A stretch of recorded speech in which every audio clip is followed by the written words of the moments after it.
Pessoal, sabe uma lei que não tem como você fugir dela? Lei de improbidade. Vai fazer concurso?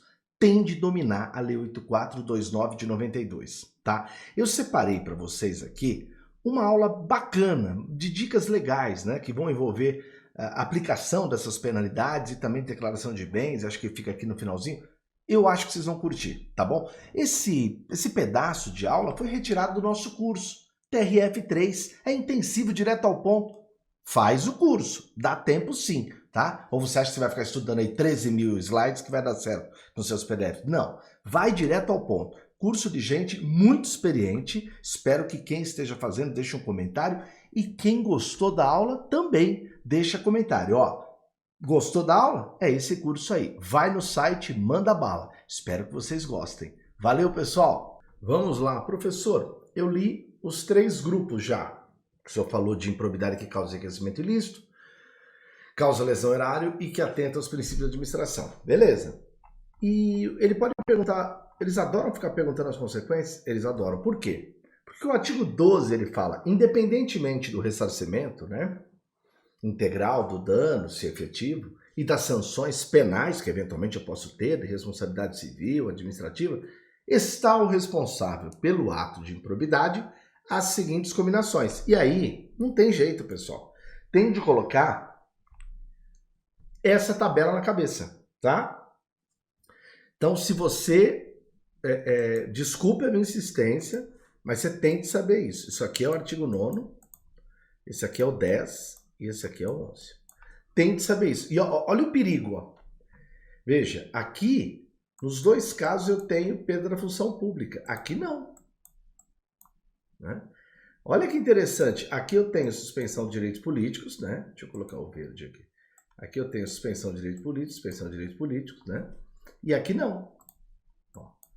No artigo 11, a gente não tem nem perda da função pública e nem tem suspensão de direitos políticos. A gente só tem o lance da multa, né? E a proibição de contratar. Cuidado com isso, tá? O até 14 aqui, professor, dá para lembrar. Eu também acho, né? Aqui, ó, 14, até 12 e tal. E isso é batata dos caras perguntarem, tá? Vamos ver uma prova de analista da FCC. A lei de improbidade estatui o propósito de sanção de perda da função pública que ele está perguntando, então, basicamente sobre a perda da função pública. Ó. Né? É isso que ele está perguntando. Vamos ver o que ele vai perguntar. Se ele falar, é cabível enriquecimento ilícito, você vai responder sim. É cabível no lesão erária, você vai responder sim. É cabível no ato que atenta ao princípio de administração? Não. Então vamos ver o que esse cara quer saber. Vamos ver? Somente será aplicado em ato de improbidade que importa enriquecimento ilícito. No 9º. Acabamos de ver que não. Né? Acabamos de ver que tem o 9º e no 10. Olha o artigo 12, sem ser tabela, como é chato para ler. Depois você que sabe. Se você quiser a tabela, eu ficar lendo essa porcaria. Tá? Letra B. Pode ser convertido em cassação de aposentadoria errada. Não é aplicado em ato de improbidade que atenta contra a administração. Falei? Olha o perigo, gente. Ele foi exatamente onde eu falei. Tá? Então, assim, isso aqui quem é aluno meu sabe, é bola cantada. Agora, a próxima prova, ele pode perguntar se a suspensão dos direitos políticos cai no artigo 11. Não cai. Não pede. Entenderam o perigo? A letra C é a nossa resposta. A letra D pode ser executada a partir da publicação de decisão de mérito proferida em segundo grau. Errado. Né? As decisões só podem ser após o trânsito julgado, artigo 12, parágrafo 9º. Essa aqui é interessante. Atinge todos os vínculos do agente ou político que ele tenha com a administração. Todos os vínculos. Gente, o artigo 12, parágrafo 1º, ele traz uma regra. Eu vou tentar deixar mais fácil. Veja, eu não tenho perda da função pública? Tá, tem, professor. Tá. Ele está dizendo o seguinte, que nas hipóteses do inciso 1 e 2 do caput, ou seja, no enriquecimento e no lesão erário, ela atinge apenas o vínculo da mesma qualidade e natureza que o cara tinha, né, na época do cometimento da infração. Então, se for artigo 9º ou 10, o vínculo que ele perde era o que ele tinha quando ele fez a coisa errada, né, na época do cometimento da infração. Tá. Porém, pessoal, então quer dizer, se naquela época ele era, sei lá, servidor, hoje ele tem mandato eletivo, né? Ou tem outro, não tem nada a ver. Tem de ver lá, naquela época. Só que tem uma coisa. Se alguém perguntar para você, é possível o juiz estender essa perda de função para o vínculo atual? É. Por quê? Na hipótese de do inciso 1, o que é o inciso 1? Enriquecimento ilícito. Essa pergunta é ótima. Se envolver enriquecimento ilícito, o juiz, de caráter excepcional, não é regra, ele pode estender essa perda de função para outros vínculos, considerada a circunstância do caso e a gravidade. Então, a regra é daquele que ele tinha o vínculo na época da infração, inciso 1 e 2. Mas pode, no caso do enriquecimento ilícito, o juiz estender. Essa é ótima. E olha como caiu na prova. Olha como caiu na prova. Atinge todos os vínculos que tem com a administração, mesmo posteriores. Não. Tá errado, porque é só excepcionalmente como eu acabei de explicar. Tá bom? Show? Agora, eu vou ler alguns parágrafos do 12, né? Algumas coisas aqui, do 12 para frente, né? Esse aqui eu já li. Esse aqui eu já li. 12, parágrafo 2º. Não tem a multa? A multa. Professor, volta lá, tô cansado. Claro que eu volto. A multa.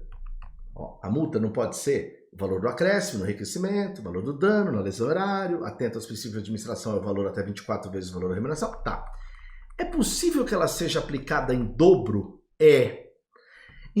O juiz vai considerar isso em virtude da situação do réu. Gente, às vezes o cara tem tanta grana que nem o dobro faz cócega. Imagina uma multa normal. Mas o juiz pode aplicar até o dobro? Pode. O valor calculado na forma do inciso 1, 2 e 3. Por quando ele achar que é ineficaz para reprovação ou prevenção, né, da improbidade. Show? Na responsabilização de pessoa jurídica devem ser analisados os efeitos econômicos e sociais das sanções, de modo a viabilizar a manutenção de suas atividades. Ou seja, a ideia é mais ou menos o seguinte: a pessoa jurídica fez uma coisa errada? Fez. Não vamos acabar com a empresa de vez, tá? Vamos punir e tal, mas olhar também a manutenção de suas atividades. Por quê? Ué, porque eu posso estar ali mexendo com 5 mil empregos de forma direta, 10 mil empregos direto e indireto. Então tem de olhar com calma, tá? Essa manutenção de atividades da empresa. Professor, existe ato de menor ofensa nessa lei? Pois é, né? Nós não sabemos qual é, mas o artigo 12, parágrafo 5º fala: no caso de atos de ofensa a bem jurídico tutelado por essa lei, a sanção pode ficar apenas na de multa. Então, se o juiz entende, o valor é muito pequeno, pode ficar apenas na multa, sem prejuízo do ressarcimento, claro, do dano e perda dos valores, quando for o caso, tá? Não dá para dizer que é o princípio da bagatela ou insignificância, até porque, em regra, o princípio da insignificância não é aplicado contra a administração pública. Tem lá só um caso de contrabando que vocês vão ver na aula, tá? Mas não tem nada a ver com isso aqui. Isso aqui é importante, viu, pessoal? É um artigo bobo, mas cai. O que é isso? Você sabe muito bem qual é a história da sua vida. Bom, primeiro você faz NEAF, né? Depois do NEAF você vai fazer a prova, aí você vai ser aprovado. Legal, bacana.